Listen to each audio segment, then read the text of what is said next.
Welcome, and thank you all for your patience and for being here for this conversation.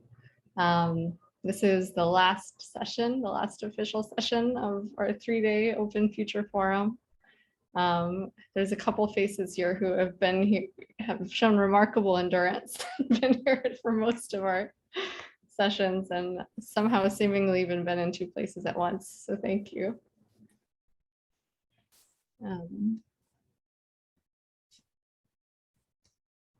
So I'm just going to pull up a mural board for this particular session. Let's see here.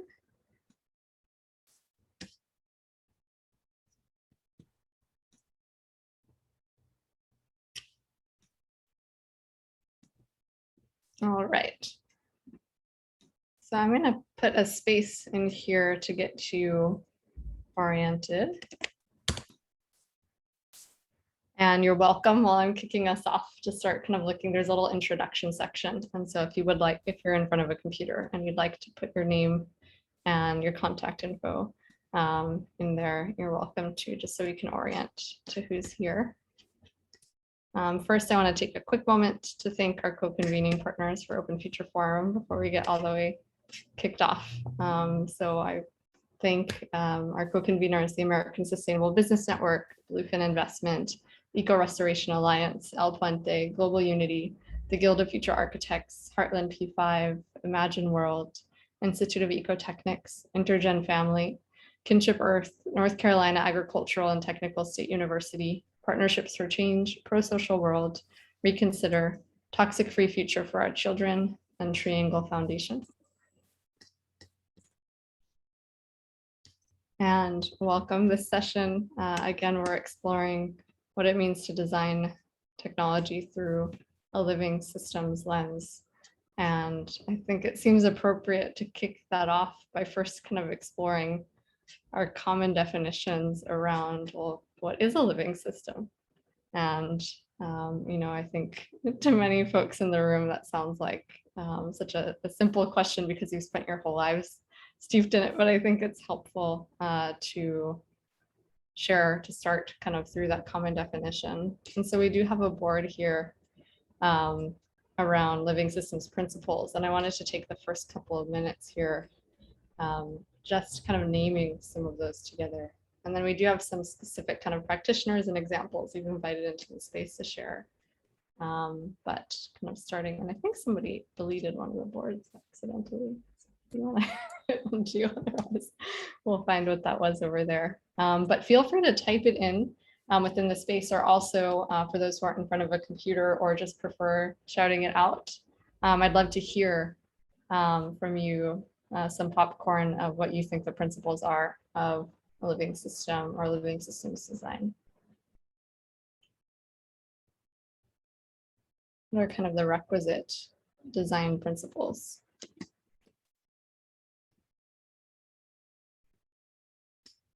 I'm seeing here reproduction, adaptation, cooperation.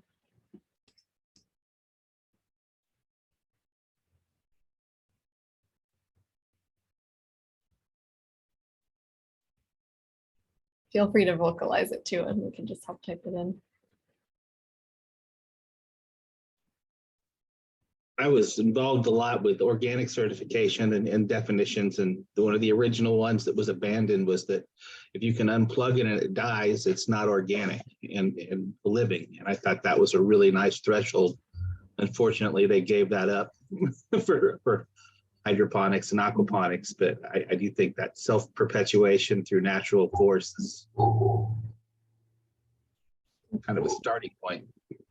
Self-perpetuation for natural force is a lot more elegant of a definition than dies if unplugged, so thank you.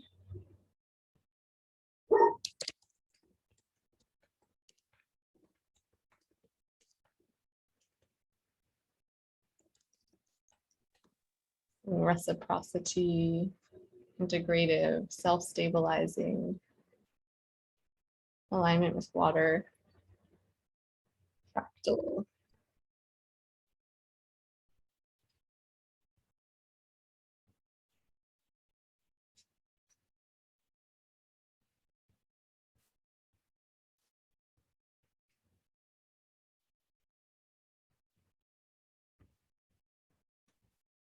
Might throw in one for complexity here.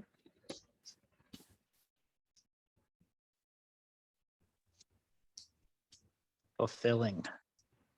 What was that? Fulfilling. So Fulfilling. the act of engaging in the system is inherently fulfilling. Mm. Mm.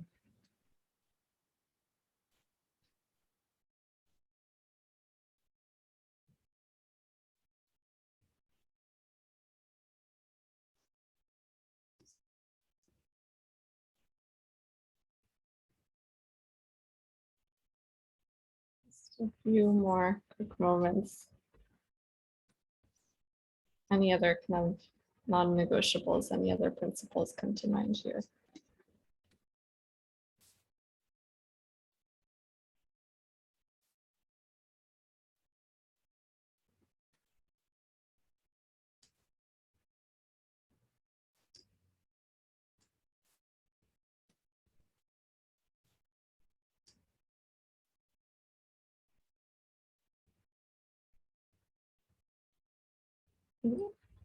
Integrative, self-stabilizing, learning.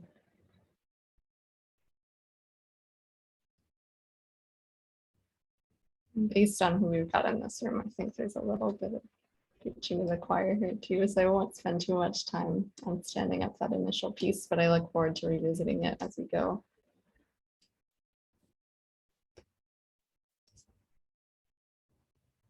It's gonna take a moment to put back that board that I think we lost over here.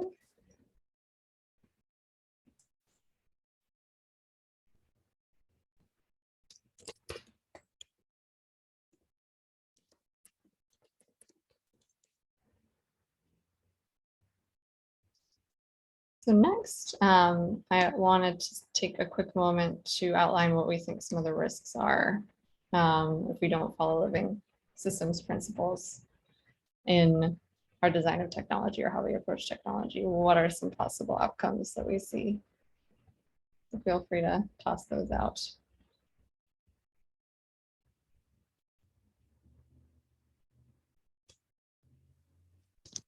Depression.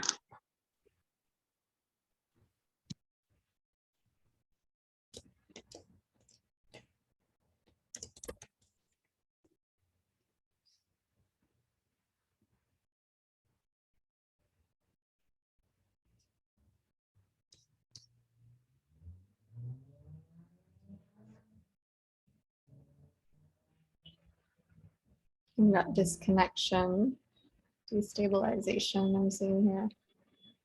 Indifference.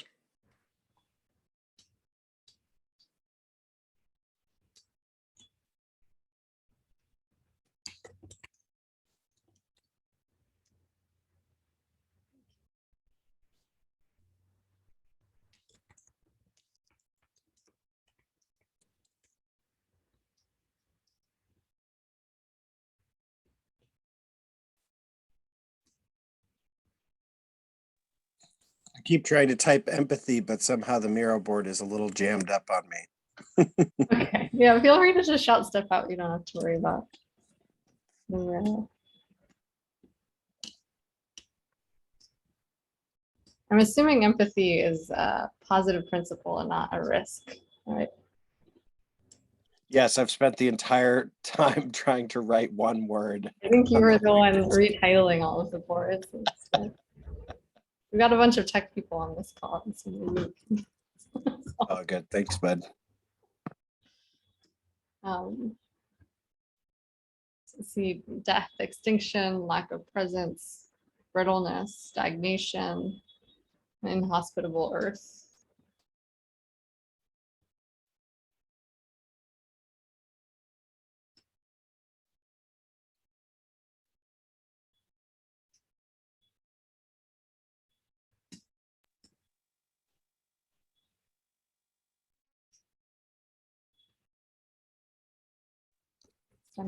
Incoherent synchronicities. Hmm.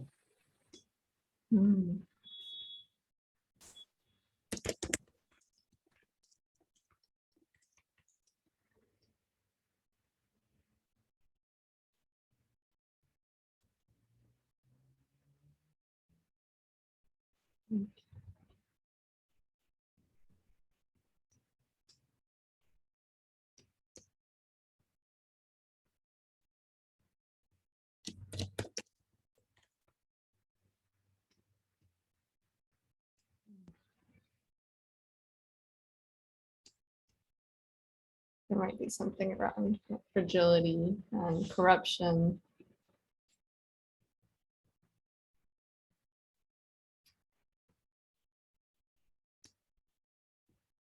All right, I think that's a good start. We have some folks lined up here who have been working on some wonderful examples of technology that I think really embodies a lot of these principles that we mentioned. So I want to make sure we have plenty of time to get into those. So we're going to do this a little bit roundtable style and hoping to have time to get into a little bit of discussion. But I do want to initially do a first kind of round of hearing from folks about not just what you're working on, but kind of in what way you've been intentional about embodying living systems principles and how you've gone about approaching that work. Kind of in what way your work is an embodiment of that. And so I have some initial folks teed up here, as you'll see on the board: Ferananda, Ibarra, Adina, Popescu, Keala Young, Tibet, Sprague, Archambault, Rieki, Cordon, Salvot, DeGraf, Jim Fournier. I think I see some others here who also certainly have work or perspectives that are relevant here. So we can open up the space for dialogues as well. But does anyone in that list that I just named feel compelled to share first? And we're gonna, in this first round, just do about 3 minutes each.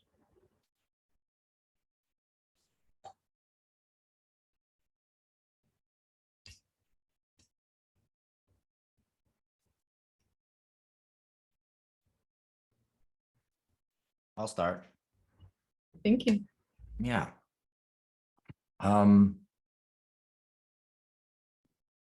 Since I was a teenager in high school, I felt that our learning systems, many of our structures for societal process and governance, frankly, were disconnected from our natural behavior, our natural biology, the way that life moves, the way that life flows. And I ended up spending a huge amount of time in nature and connecting to the way that snow crystals form, the way that a river carves down a mountain, the way that a tree grows, the way that living systems behave and operate across a variety of dynamics at different scales, from planetary scales up to essentially solar systems and galaxies. And I got really deeply into the spaces of unified physics because of that. And at the heart of looking at now, how do we essentially establish collective change at scale? We have to kind of go back to these fundamental roots, these fundamental realizations about how nature works and how nature operates, and also recognize that the patterns that we've gotten into as a human culture and society and systems have emerged from our own nature attempting to do things that are good for people. I don't inherently think that people try to necessarily build systems that are going to cause suffering of life for all, but that we stumble into these patterns and processes through economic lenses and through certain belief systems that constrain our viewpoint to only seeing one part of the picture and one part of the holistic system. And so in technology work that I've been into, I feel that the most powerful kind of work is actually about surfacing those qualities of consciousness and those perceptions that we already have, and essentially working to help people expand their perspective view on the impact they're having, give them better feedback on what's occurring, and essentially gamify the process of them desiring to engage with new information and act and operate in new ways. And I think that nature at scale already does this for species, for plant life, for everything else. You know, you want that berry, you got to learn how to take the beak and pierce through that particular kind of shell. And so there's a learning process built into nature that I think we can biomimic by actually looking at and understanding the trajectory of human desires and human will and ego and all the stuff that actually gets people doing things and turning the wheel. And so I'm very excited to be working on a project essentially focused on bringing educational gamification into mass vocational gamification of how people can actually make money through service and change their perspective about their power as impact creators and just as creators on Earth. Wonderful. Thank you so much, Adam. Mhm. Anyone feel called to go next or build on that? Maybe I can speak to this and just jump in because I think I can connect. Beautiful. Thanks, Adina. It's interesting because I think biomimicry or mimicking, I think, is the key word here. My background is I'm actually a philosopher. I studied philosophy forever, as you do, and I don't know how I ended up in tech. To be honest, it's been a long and windy road. But I think as a philosopher, I would always look at the way at logic, right, and the way how we actually create knowledge, and how in a way we're always creating representative systems that are mirroring whatever reality it is that we're experiencing. And you know, the platform that you know, the Earth is basically ultimately about collective intelligence, and the question is, how do we actually connect knowledge in a way that is not siloed as it is nowadays, but how do we actually create a system in which we can actually mimic mycelium-like or rhizomatic spreading of knowledge, and yet still have very focused and outcome-based scenarios that then can actually help to find solutions for humanity or for the planet. And this is something I'm very, very interested in exploring and understanding. How do we actually generate representations about this planet, living systems, you know, in terms of Earth? It's an interconnected system. It's also an interdependent system. And it's and a lot of things that we're doing in the environmental sector are actually not taking in account something called Earth system science. We're always trying to observe, we're always trying to find metrics, but we're actually not looking at the interconnectedness of this planet and generating knowledge and behavior that is somehow mimicking that intelligence that is just so far away from us to still understand.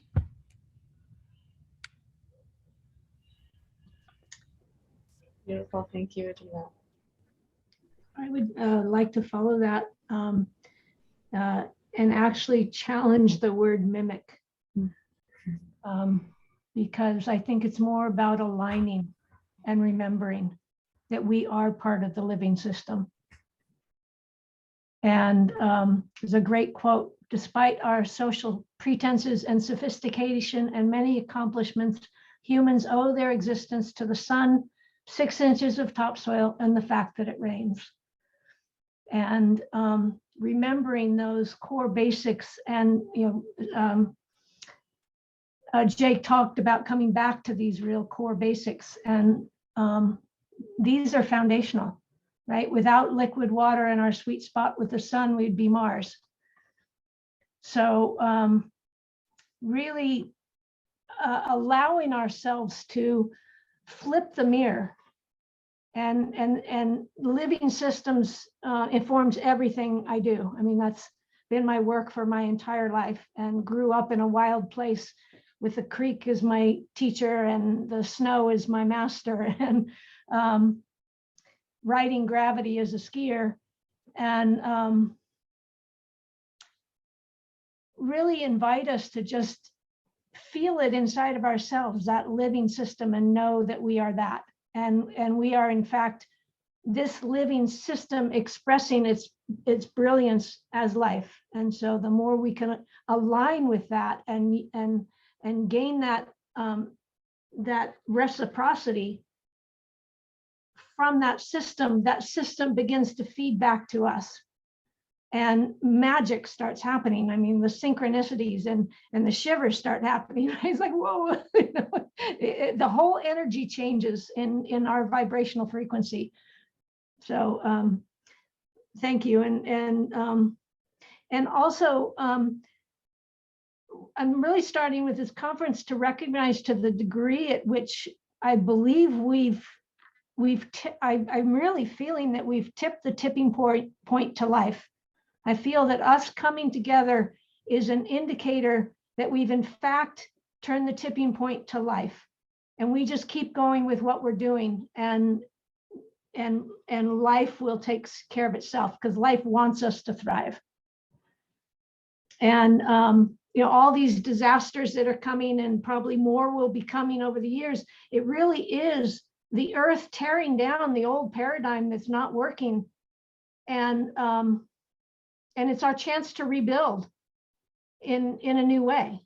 And so the more we can really lean into that challenge with all of our wisdom, I'm super excited about the future. So thank you.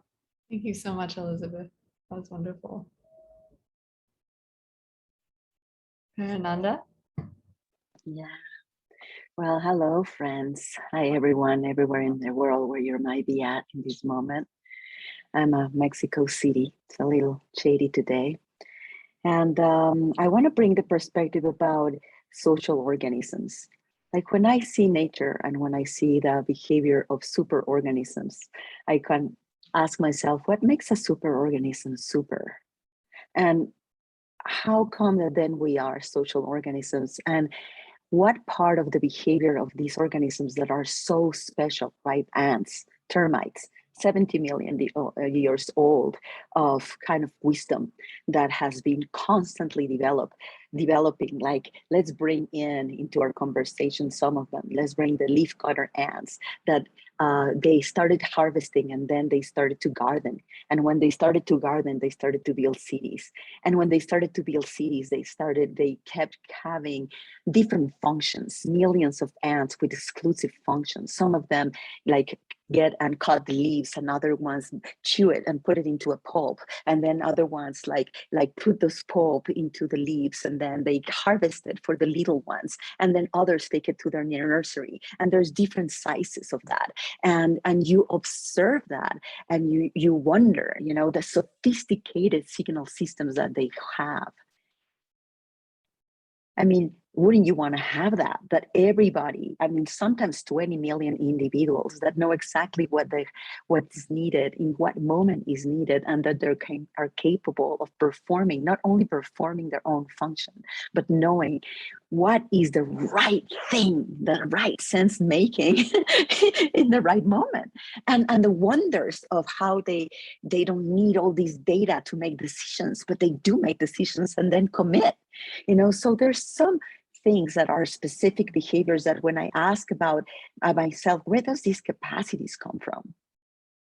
Where in life, in the universe, and not only in nature, but in the universe as a whole, do we get these processes? It is more like sacred protocols. I mean, what was the first moment in which something binded and then molecules started? What is the language of that universe? Because if we are to create technology that is going to follow the wisdom of living systems, then we need to speak its language. So what is its language? Exactly. It's like going to China without speaking Chinese. You'll get this amount of the China. You know, what is that language? Can we really speak it and be fluid on it? Can we say in some point that these protocols and these processes are a big part of it? I mean, think spin, right? Spin. Everything spins. Perhaps one of the languages of the universe is the spin protocol. And then what are others? DNA is another. And so then we go to social organisms and we go to us and we say, what is the DNA that conforms our collective? Definitely our language, but in what point can we weaponize? And that was the past session, right? Talking about media, we weaponize, and then we weaponize the very structure of our being.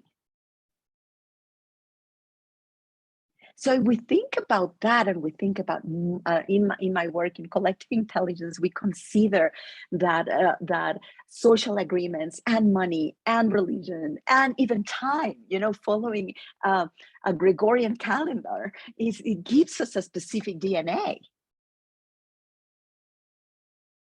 So what is the DNA that we want? What is the behaviors that we want? And then what is the DNA that we want to seed inside of those social organisms that we're part of? Whether it's our families, an institution, and whether it's a country, but it's like that kind of thinking then is the one that's the most inspiring for me. Like when I was at the beach like 2 weeks ago and I saw this patch of beautiful green. I was in the ocean, and it just goes all the way to, it's in the sand. I couldn't even fathom how that patch of grass, and it was like, wow, that's life at the edges. I'm gonna go observe life at the edges. And then you sit down and you observe that there's a whole trading thing happen. Nothing in the sand, everything happened in that patch of grass. So that observation, that contemplation, and then coming up with those questions and following from those processes, sacred protocols that create the most life is what I'm most interested about. And in my work with metacurrency, for us, flow and currencies is a big part of it, because currency in our language is a way to enable, shape, or make a flow visible.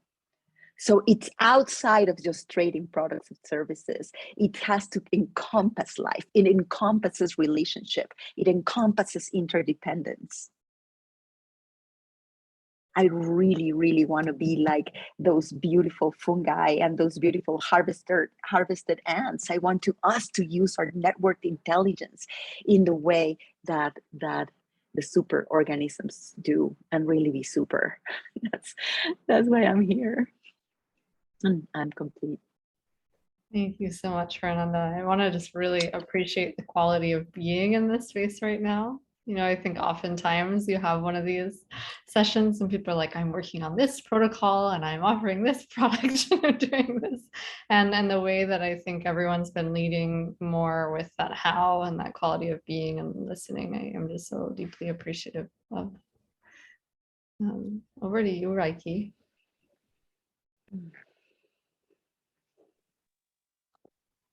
Y'all are so cool. And thank you so much for that. That was beautiful.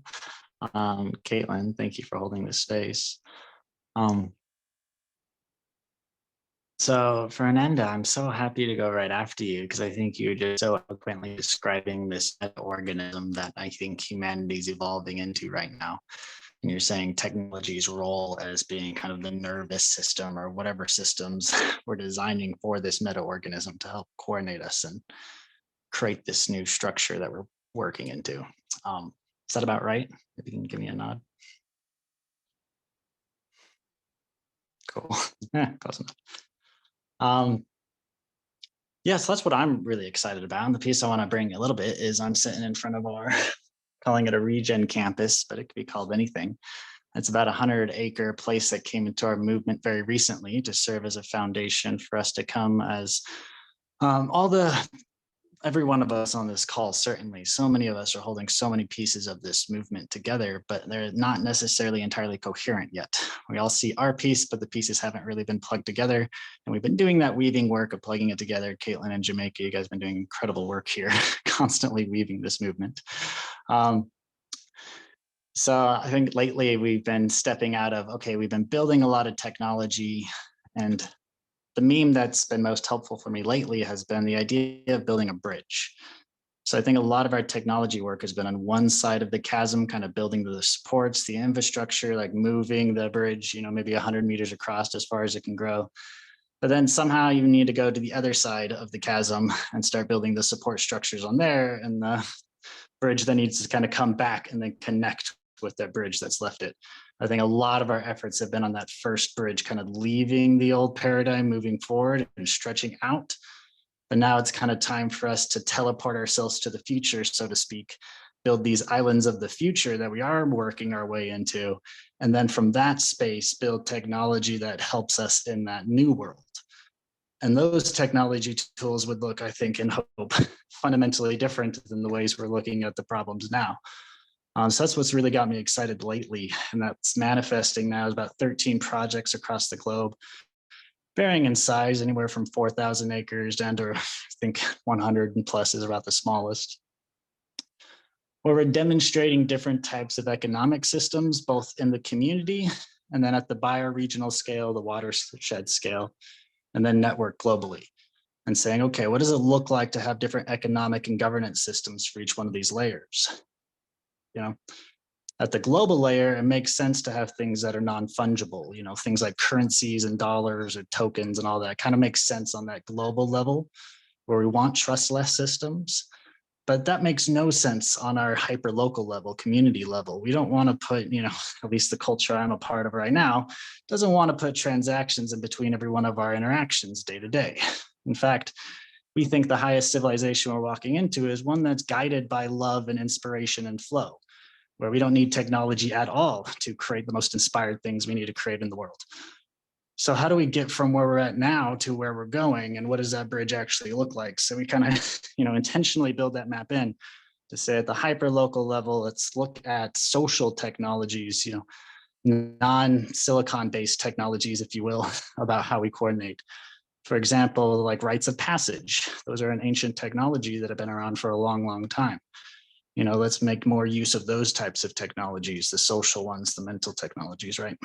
Our biochemical technologies that we're born with. So that's interesting, where I'm seeing at the global level is more on the silicon-based technologies of how we build this super organism that humanity is. But I think the people, how we're building that matters, like who we are as we're building that technology matters. And my, you know, plea in the piece I'm bringing right now is asking, what does it look like if we can teleport ourselves to the future civilizations we know we're building, and then start building technology from there backwards, you know, grabbing us here, opposed to, you know, what I think we've kind of, a lot of us have been doing. I mean, maybe this is just me projecting, but hey, that's how I felt. So that's really alive with me today as a call. And, you know, next summer and the Northern Hemisphere summer, we are having a summer camp. So we're pulling together 144 epic humans that are holding each one of the different organs of our new organism, right? We're consciously inviting people to this. And I think a lot of the people here on this call will be invited. But anyway, we want to mimic this across the globe. But the idea is we actually weave our network by coming together for a 3-month period, where 1 month is time for us to really decide who we are, what piece are we bringing. So following the rite of passage, right? So rite of passage goes separation. We separate from the old stories, the old civilizations we're part of, the patterns of behavior, the ways we've been interacting. We fully separate them from them. You know, maybe this looks like an actual fast. Maybe it looks like you doing some spiritual practice, whatever it is for you. Everyone can design it differently for them, but it's a chance for you to completely disconnect from those old stories and how we've been acting. And then the second stage is the liminal stage. It's the time between stories where we can really, you know, co-inspire what needs to come through right now between us. What's the most inspired thing emerging amongst us that we could create together? And this practice is deeply held with nature and the land that's here. So the Mother Oak has been guiding me and how I'm speaking right now to all of you. But in designing this process has been in deep collaboration with the land that's here. And this land is asking us to have a transformational experiences here and help people come together and imagine what the new civilization is, understand their roles in it, and then, you know, bring it through. So the second month is really connecting with that and seeing what wants to come up amongst us. Then the third month is where, you know, we integrate. This is the tangible part where we bring in technology and say, okay, we have DAOs or these coordination tools, open impact, et cetera. There's so much tech that we have out there. But this third month is after we've been through this process and we really know what we're trying to build, then we map the technology into that. Maybe the technology has to change. Maybe we have to approach it differently, but we all know then what we're actually building together. We have a clear image of what it looks like, our roles in it, and how we can move forward. So that's what I'm kind of wanting to bring to this is like, what is the, you know, the social process that we can go through to change how we're approaching the problem, to inform how we're designing our technology. I'll leave it at that. I'll pause there because I think I'm done. Thank you all. Thank you. I think what you're nodding to there too is there's this really interesting difference, I think, between convergence and coherence as well. Like looking at how do we move together but maintain that complexity. I know that's something that came up in an earlier session. Caroline from Politics for Tomorrow brought up that she's working on organizing everything from issues of migration to building cities. But what was coming up for her was that you know, she was saying, I don't have time for everyone to agree to do the same thing. That's not what we're here to do. We need for people to do different things, but we need to, you know, communicate with one another while we're doing it. And I thought that was a very direct way of, you know, what I think is a principle of living systems around kind of maintaining that complexity and moving in common without moving in complete uniformity. And I think if we can crack that, then we'll really be onto something. I see a hand. Would you like to jump in? Yes, thank you very much. Well, I would like to add to this thread, and it's very curious because right now we were having the same dialogue in a group with a bunch of Latin American people about technologies. And well, the first thing that I would put here is one of the stories that has been shared from our elders is when the metal came to America and how they saw this was a very powerful tool and technology, but how this tool could be used in two very different ways, no? To kill as a blade, or to help in the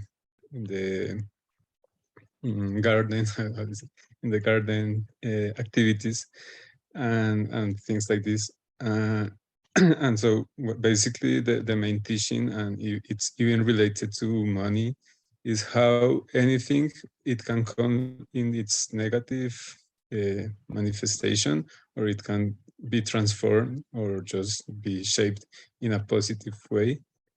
And also about what we were a little bit sharing, we have also discussed this with some elders, and is basically the technology that we are using right now, like the computer, the Zoom platform, whatever, the blockchain wallets, whatever we are using, is just a step to remind us our inner technologies, but we don't have to judge them or feel guilt or bad because we are using them or promoting them, but just to use them as long as we don't get too much dependent and we're still moving forward in an evolution process. Thank you very much. Thank you so much. Yeah, that reminds me of something that came up in one of our working groups like over a year ago, but I think I mentioned every single time we have a conversation around this, that Amber Pageling, who I think is in the other session right now, mentioned. We were having a conversation about technology, and she said, you know, technology is a trellis. Like what fruit is it that we're trying to grow here? And that came up in what you shared, right, as well. So thank you for sharing that story, Felipe. Is there anyone else who is teed up here who would like to share? Maybe Alejandro? Hello. Are you listening to me? Yes? Yes. Yes. Hello, everyone. Well, hello, everyone, and thank you very much for welcoming me into this community of amazing people and talent and great ideas. I was hearing very carefully to what you were saying, and I was getting very inspired because it resonates a lot with what I'm doing. I'm like a philosopher and a programmer at the same time, but the ideas doesn't come to me like in words very good. So I manifest them like writing code sometimes. And this it's important because it's the creative process behind the project that I'm working right now. It's a very organic process. And that's what I was thinking to talk to you about. Well, you'll notice immediately that I'm really passionate about the project that I'm working, but I really love the process of making and building it. And this is because what I feel for what I'm doing is that the universe is like channeling through me, like you have to do this. This is like your chance to express yourself, to give the best to the world, you know? And I've been completely sincere with you. When I started with this, I wasn't aiming really at solving a concrete problem. I just noticed that the tools available to simulate an in-person-like setting in the virtuality had only limited functionality. I know that there was a lot more to offer in this field. So I started experimenting with different ideas. Along the way of the experimentation, I started to shape a new concept, which I named Live Web. Not only because of the real-time features, but the fact that what we were talking before, it's complex, enhancing, evolving, changing, adapting, and some other of the living principles that we talked before. At the beginning, it was not an easy concept to express to others by using words. It was like a big map in my mind, like a network of different technologies working together with the aim of giving the user amazing powers to create a custom space for others to join, interact, and have an unparalleled virtual experience. Sorry, that word is so hard to me. This technology is a really powerful tool presented as a platform that which I named TUVO. It's a, I don't know why I came with that name, but it came, and from now on I call it TUVO. Okay, what can be done with TUVO is limited only by the user imagination and the user skills. TUVO can be compared to many other tools, but not other tools can be compared to TUVO. I can compare TUVO like to streaming platforms like Twitch, YouTube, because the output looks like a video, but it's not. Web creation tools, because like Wix or Squarespace, because it's easy drag, drop, styling. Live video composing tools like OBS, Streamlabs, because you are composing like video in real time. Video conferencing tools like what we are doing now, Zoom, Meet, or other collaborative tools or slides. Some important features, well, I don't know if I want to talk about like the text aspects of what I'm doing. It's the creative process behind it. Like the idea just came through me, through time, through experimentation, and as what the I don't remember the name who was speaking before, Rieki. Like I didn't thought initially this project with the old paradigm that we take new projects like. I want to build this to solve this problem, to make money, and this is, it was just the pandemic that happened, and the tools weren't making it for like feeling the virtual space like something alive. So I started experimenting a lot, and well, the end result, it's something pretty cool. I hope I can show you sometime. But it's like the creative process behind it. It's good. I don't know if you're interested to listen about like futures and stuff, because this is like a similar kind of conversation. Thank you so much, Ella.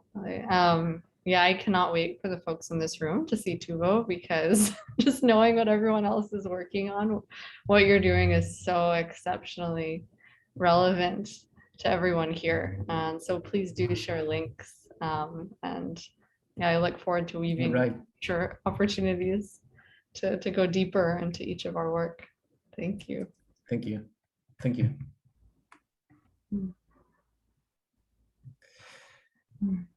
Anyone else feeling compelled to share, or I can go Socratic with it, with the handful of other folks we have teed up.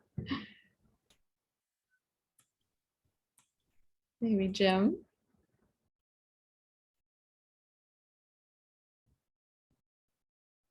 Well, this seems to be the more philosophical end of the day. So a couple thoughts about things that have come up here. Sometimes when we say living, we sort of default to biological. Sort of you can unplug it. if you can unplug it, it's not biological. It's also occurred to me that both markets and nature share in common that they're systems that have feedback that we can't understand.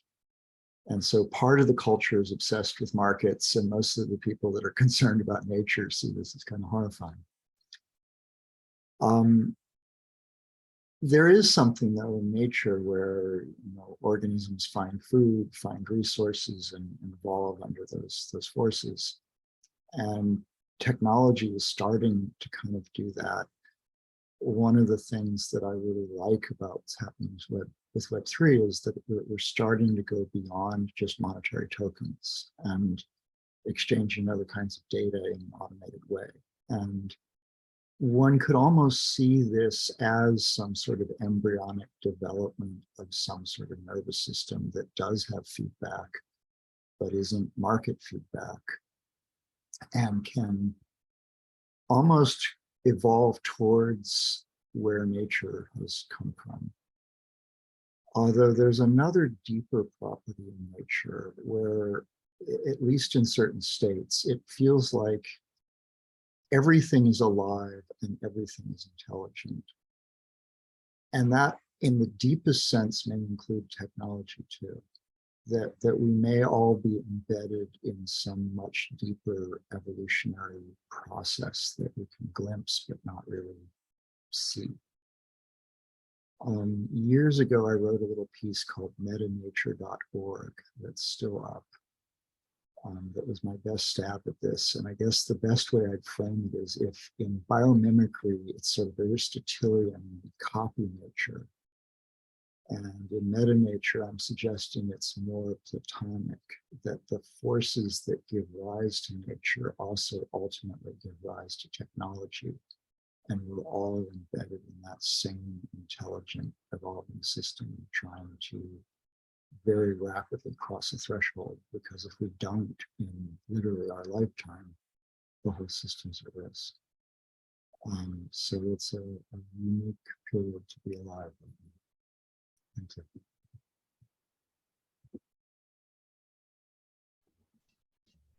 That's pulling a lot of threads of what I saw Greg mentioning in the chat there too. I'm curious if you have anything to add on that, Greg.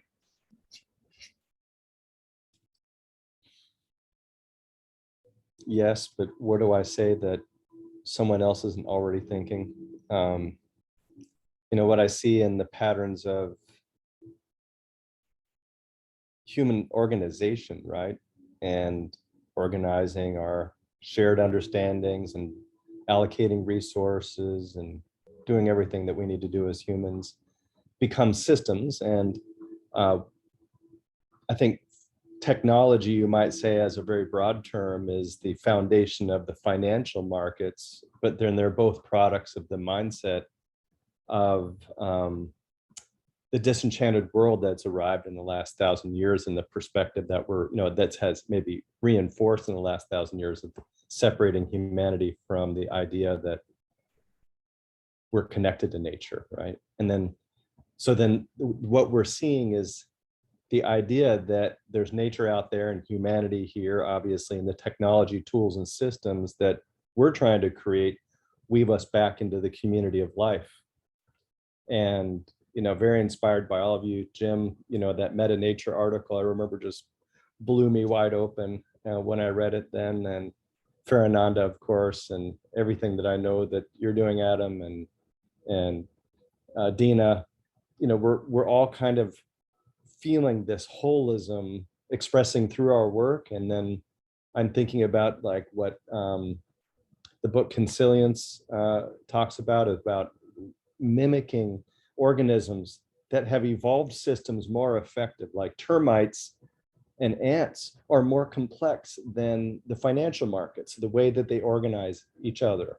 We're operating on a two-dimensional reality when organisms are operating from the recognition that each node in the system is actually a sentient being.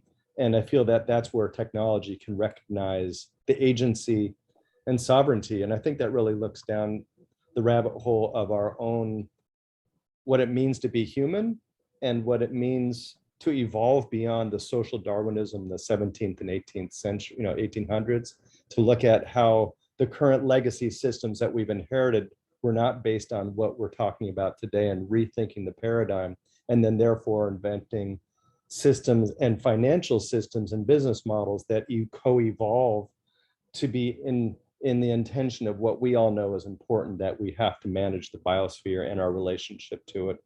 And I think what I just said is maybe a synthesis of what we all know we came here for. So I don't feel like I've added anything new, but I feel that this is a very powerful gathering for us to actually now listen to nature together. If all of us could take all of our apps and texts and systems and tools and build together a meta system that actually functions as a coherent whole, then we will actually be embodying living systems in the way that we work for those of us on this call and our brethren, by simply doing what we're talking about. And I think that's the call I hear from us, is to actually work together and actually coordinate and listen to each other as we are an ecosystem. So that's the challenge that I feel, and I'm in service to that. And thank you, Katie, for this incredible few days and the great work everyone is doing. Thank you. Yeah, and I think that's why I'm so excited about some of that interoperability offered by those on this call. I was so excited to hear the updates, Jim, earlier on what you're working on. Hearing from Vincent Arena earlier today as well. I think there are so many. We're right on the edge of something where to even have us all in this room and saying, okay, we've built things that people can use. How do we make sure that, someone can log into one place and just use all of them? I think the fact that we're open to having that conversation itself is really significant. And I can't wait to dive into embodying it.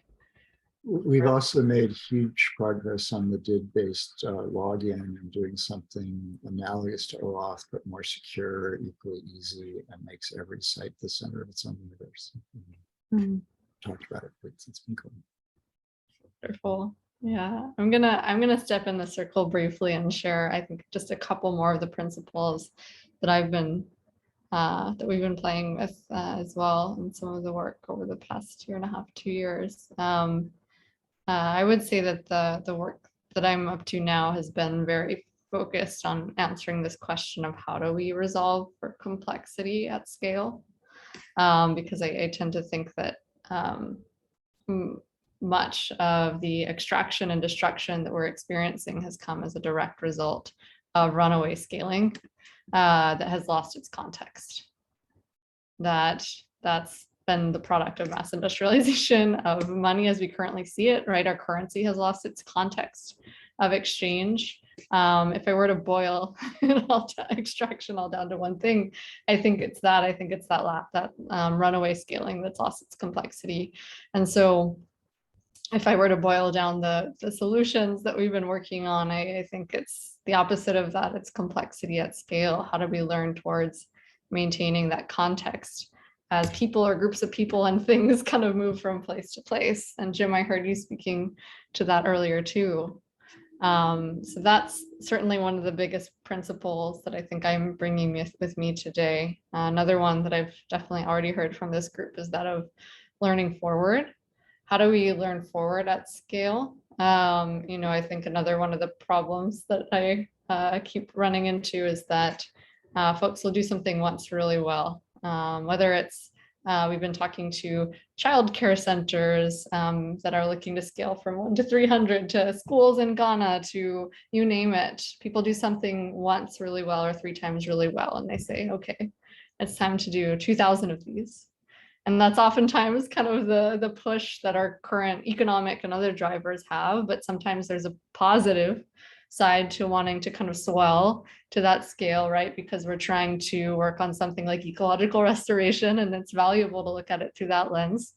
But again, if we copy paste something, if we just try to rubber stamp it, then again, we're going to be contributing to that problem, even if we think that we're fixing it, because we're losing that contextual relevance And so another really big piece that we've been working on is, and it sounds like a somewhat backwards way of doing it, I started looking at enterprise software and ERP and saying, how do you take something that's so structured that, you know, it's what the biggest corporations in the world used to be extremely extractive, and adapt it so that it's actually kind of self-learning, self-healing, modular, so that someone can go and document a workflow and then say, okay, I might want to copy that once or 200 times, but nobody gets to copy it 200 times alone. They're going to publish it, and anytime they publish it and someone else takes that solution off the shelf, they're going to get added to a group with everyone else globally that's working off of that same template. And someone could say, actually, in my bioregion, I need to do it this way, and they can, you know, modify that step. And it's through highly structured workflows that you're actually able to account for such kind of variation and complexity. And so that's another piece that we've been looking at, is allowing, actually using just very complex workflows to allow for change control processes that allow for kind of workflows to adopt workflows, or groups of people that are working on solutions to actually edit the solution together while they're working on it. And so we've done that in kind of simple ways. Things like if someone adopts a template, they can get automatically added to a group with everyone else who's using that template, and they can have conversation around it. I really look forward to getting into some more of the nitty-gritty around kind of governance tools for that, which is why I'm also excited about the work of others in this room. But you know, that's the other dimension that we've certainly been looking at, like kind of how do we allow the scaling function to learn from itself, so that you're not replicating the same thing, but you're replicating the learning. And then the last design principle that I'll sort of throw into the ring is, I've been lately just kind of calling it radical humility, just acknowledging that we don't know what, none of us know what we're doing. And we're gonna get it wrong the first time and the second time and the seventh time. And so we've been focusing a lot more on containers for data, for example, than like what the data is that goes into it, right? Or menus, but not what words go into them, because we know that we're going to get those wrong. And so we've been really focusing on how do you design processes that, again, are processes for changing the system itself when we don't get it right the first however many times. And so things like master lists or metadata that is then kind of editable by those that are using or inside of those taxonomies. So I just wanted to throw in the ring some of the main concepts that I've been working with through the living systems lens. I'm gonna step back out and put the facilitator hat on.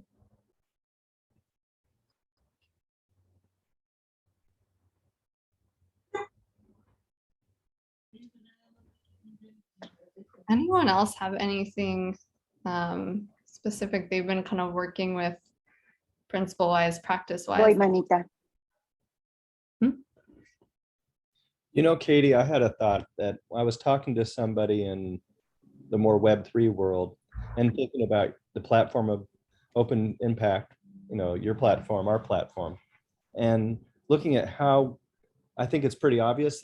I think a lot of us are already thinking along these lines, but how do we actually weave our tools together for different dashboards and interfaces and interoperability, and, you know, how do we create interfaces with the various DAOs out there, and how do we create better management systems for us to then weave with all the other technology platforms? I mean, I think that's what we all mean, yet what I feel a calling is for us to come together in the manner that I was saying, to actually design how we can complement the tech platform and all the great work that's already been done, and then build on this as a, you know, a much larger system and tool with the existing technology that each of us have, and how do we map those tech and interfaces together to just create that with what is already created? That's the question that I hold. And I think I'm clear, and maybe I'd love to hear someone else who's already thinking similarly, or, you know, to say whatever you feel on these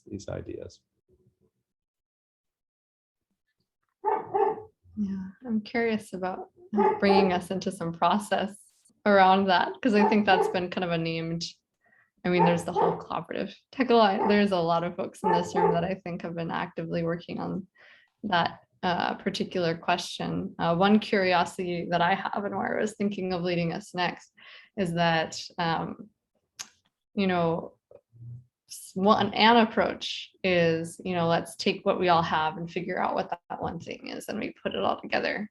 But I have an inquiry of whether that's the living systems approach to things, or whether it's rooting down into how do we all belong to one another, and how do we converge or complexify by strengthening one another and each being the best possible version of the thing that we're each kind of uniquely gifted to work towards, in a way that may or may not be the same thing, but will be interoperable. That's something that I almost wonder whether, I think sometimes when the conversation leads with, well, here's a box and let's all throw the stuff into it, that feels like it's replicating something a little bit colonialist. And I find myself wondering instead, where is everyone and what do they need? And if we trust the intent that these things are all kind of looking to kind of converge and diverge and coalesce and evolve, and that they might evolve into a whole new kind of language or set of tools because of that, because of kind of a forest that's kind of blocking light in certain ways and clearing it in others, that collectively we might end up with something that's really, really powerful. And so I was curious about getting this conversation next into an area of what do we each need? What's the main obstacle that we feel that we're running up against in kind of advancing, trusting that each of us is working on a solution that is so deeply kind of living systems and heart-centered, but that we are running into maybe some obstacle or something that we need right now. I kind of wanted to make some space for that inquiry next. Yeah, George. I think that one of the things we could do is go after wicked problems and deal with those. The one that comes to mind is, I mentioned before, underwater munitions. This is a really interesting problem because they're all over the world.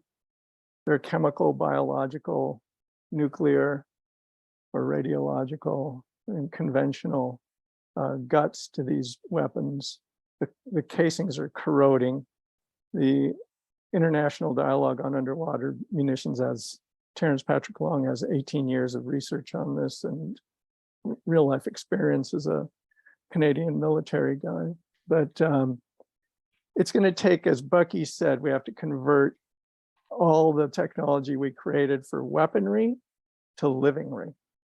And so this is a chance for us to look at where those weapons are, how to get them out. They're mostly nitrites in the guts, so they can be repurposed for fertilizer. The metal casings can be recycled as well. But if we leave them in the water, they're just destroying the ocean and the sea life. So that would be one thing. And then the other thing is, I know we have the mycelium networks living within us. The fungi and bacteria have evolved us. And so, here we are, a culmination of all that. I think one of the words that I'm missing in our conversations is fun. How do we engage and play? I've been a surfer for over 50 years. I've learned more about the ocean through surfing than I ever did in school, and surfboard design as well. So I think that's important, is for us to look at like Formula One. These guys are racing, they're having a blast on the track. It's exciting, it's life-giving, and they're using technology and everything they've learned to help them do it better. And that's what we should be doing in all aspects of life. Well, to synthesize a piece of what you shared, George, I think that piece of going after the problems is that's a really significant point that you shared, because I think that's a path forward too, rather than sitting down and focusing on the tool, which I think can often be a distraction. What I'm hearing is that maybe we just go and solve something together, and the tech's going to evolve and adapt to the actual problem that's presented by a real living system.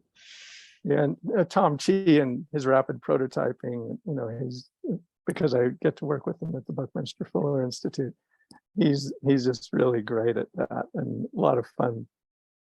So yes, the focusing on the problem, that's the challenge. Humans are good for that. You know, we get into it. Just that we've been disempowered. We've been told that we can't do this, that we can't do that, and a lot of the solutions that require thinking out of the box aren't allowed by the way we're taught or by the cultural or educational paradigms that we're choke fed on. So, you know, if we just free ourselves up to be the geniuses that Bucky recognized we are as children, we free ourselves up to think outside of the box, then there's no limits. Yeah, thank you, George. Alan. Hi, everyone. Thanks. And thanks, George. George is the one that told me about Kinship Earth. And then I heard about this through Kinship Earth. So it's a great connection. And then Kaitlin, to what you were talking about, I'm looking at kind of at the other side of the coin to what George was talking about. He's talking about, you know, solving big problems.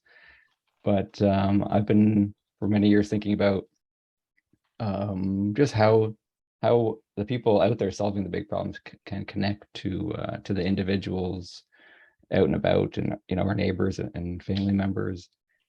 And George mentioned the word fun, and that was really funny because just as I've been on this forum today, I went and bought the URL stuffyoucando.fun because .com was taken, and then I thought, like, fun, you want it to be fun, you want to kind of reach the individuals and make it fun, and there's some different models and things like that, but to your question, Kaitlin, about how can we organize all of this, what I've been thinking about over the years is that, you know, focusing on, you know, an interface for individuals to go on, like we're used to on Facebook or whatever, and they would be putting down their thoughts and ideas and their story of their life that they want to kind of pursue, which would be evolving and changing. And then we, as the people solving the big problems, are providing into that website what they can do that would be fun, and then they pick and choose from the list. And the kind of the interface that I think about is this increment of 1 week. A lot of, at least around me, a lot of people kind of have 1 week schedules, and we only have like 168 hours in the week, and maybe only 100 hours that we're awake. So we kind of, every hour is kind of like a % of your week. Anyway, so just if everyone kind of thought about their 100 hours a week that they've got, and us as the people out here solving the big problems, we do all of our big thinking, but then we translate it into just kind of 3 things, like what, so what, and now what, and we give it to them. We serve it up to them in things that they can fit into their week, you know, make it easy. And there's this Professor B.J. Fogg, I think it is, Fogg, who came up with this equation and this correlation between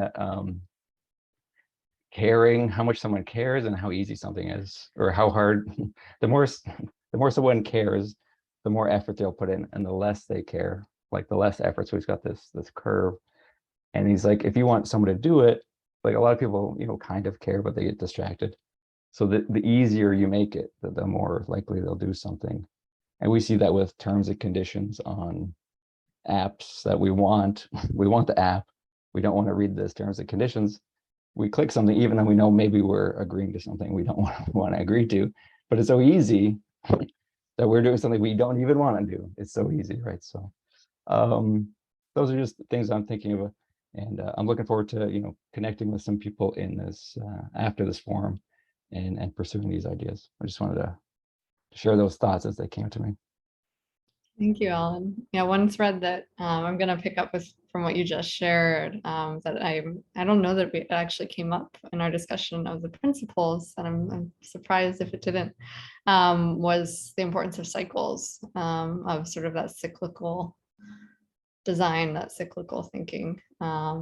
And it came up in an earlier session too. You mentioned kind of the finite number of hours that we have, Someone had mentioned on an earlier session, well, if we can each put 10% of our time towards something until it becomes 100%. So thanks for sharing that. I'm glad you found your way over here. Adam. Thanks. Offer my voice one more time here before we wrap up. Kind of nice to bookmark the beginning and the end. Alan, just love what you shared, man, and definitely wonder what you're working on. And a lot of what we're building right now essentially are the gamification mechanisms for how to make it stupid easy for people to participate in regenerative projects. And to step back from that statement for a minute, I'll just say that, you know, we all see tons of stuff that needs to happen in the world. And we all have different projects trying to solve certain parts of these different solutions. We have tech projects, we have land projects, we have all these cool projects.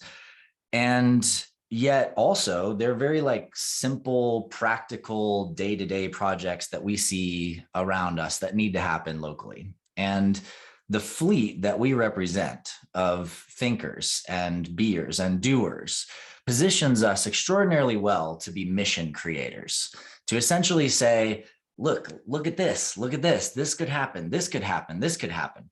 And the question I've been holding for a long time is like, cool, great, we identify what needs to happen, but then how do you actually get the people to play the game and do it? And so the way that we're approaching this now is like, what about like TaskRabbit for planetary impact?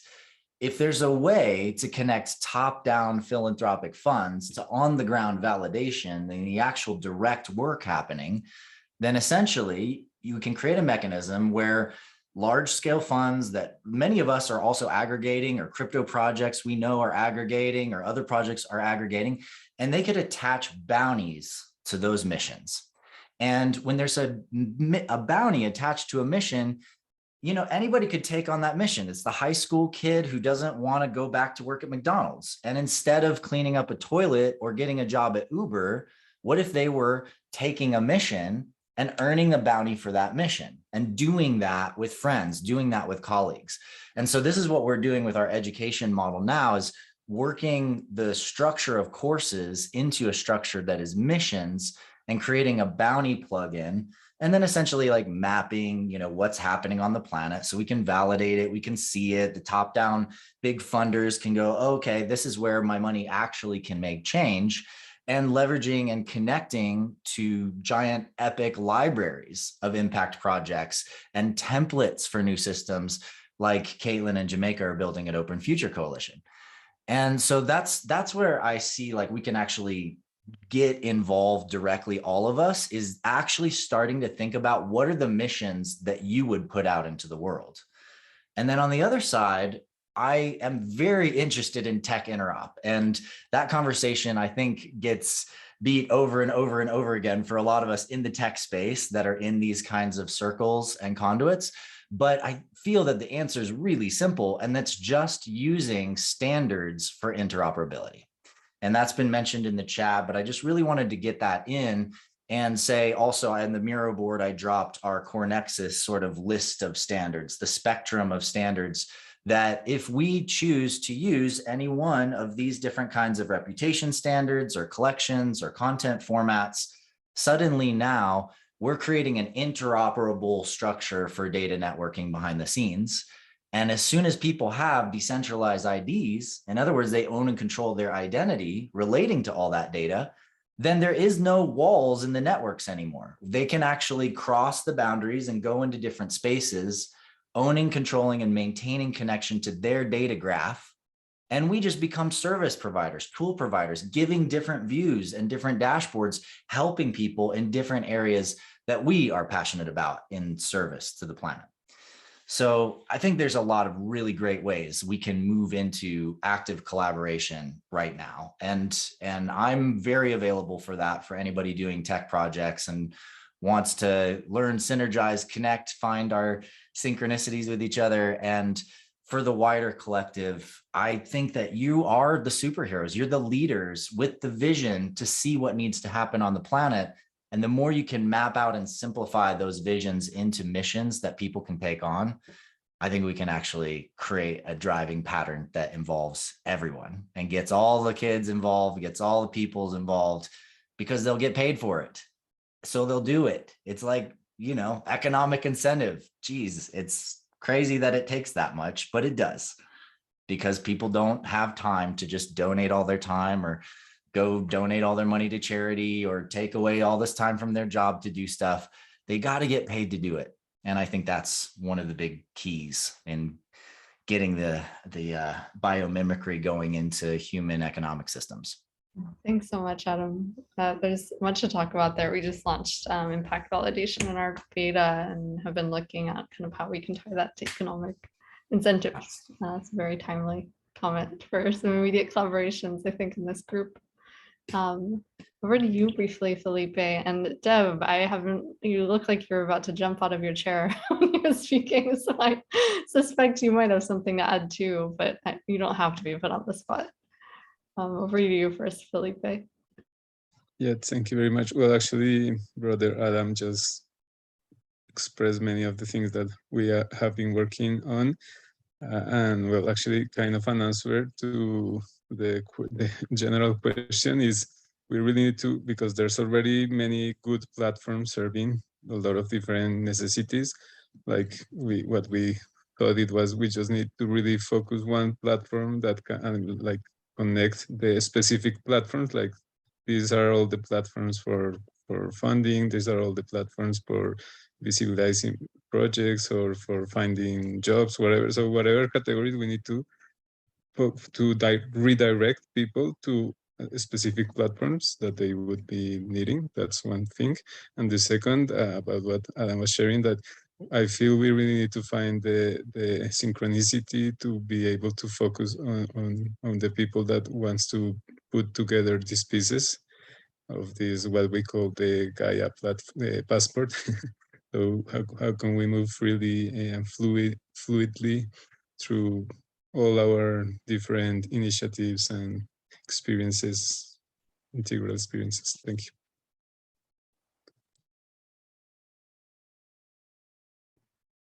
Thanks so much, Felipe. Any last comments before I close this out? Deb? I'll just say this is very inspiring, and hearing everyone share and being in other groups and connected with other people who are thinking some of the same things and working to create some of this, some that have been in and out of the calls here, certainly. But just that when so much inspiration and brilliance here in what is being created, and the parallels and the coming together and working together, or the willingness to collaborate, just leaves me with great, well, I've said inspiration, but just hope and optimism for where we're going and what we can create together, and using technology in a really beautiful way to create and work in harmony with nature the way we know that it can happen. So just appreciate being here and appreciate all of you. Thanks. So much, Deb. Thank you all for participating in this session. I know this went in very much a kind of heart-centered direction, but it really feels like that's what was needed in this space at this time. I think plenty of technical conversations will follow and preceded this as well. The links that were shared in the chat here were captured in that Miro. And we do have the contact info for everybody who joined here. And again, if you want to connect with folks directly, please do, or please put your names and contact info on the stickies up here. But we'll be sure to follow up with kind of the whole group from the forum with other opportunities to connect and engage hereafter. So thank you so much for your contributions. We're going to be gathering in this same room for a little bit of a closeout. Although we were in think over 30 countries today, and I think a lot of us have gone to sleep. And so we'll probably just be convening with whoever's left standing. So if you want to sit tight in this space, I'm going to stop the record. Folks from that other session are going to migrate over here in a moment. We're going to just have a 30-minute closing for anybody who wants to stick around. We'll be sure to follow up with recordings from all of the sessions from this week's forum, as well as other opportunities to engage. And again, we did set up a group on the Open Impact platform as well for you all to connect with one another. So I'm just going to paste that in the chat once more here as well.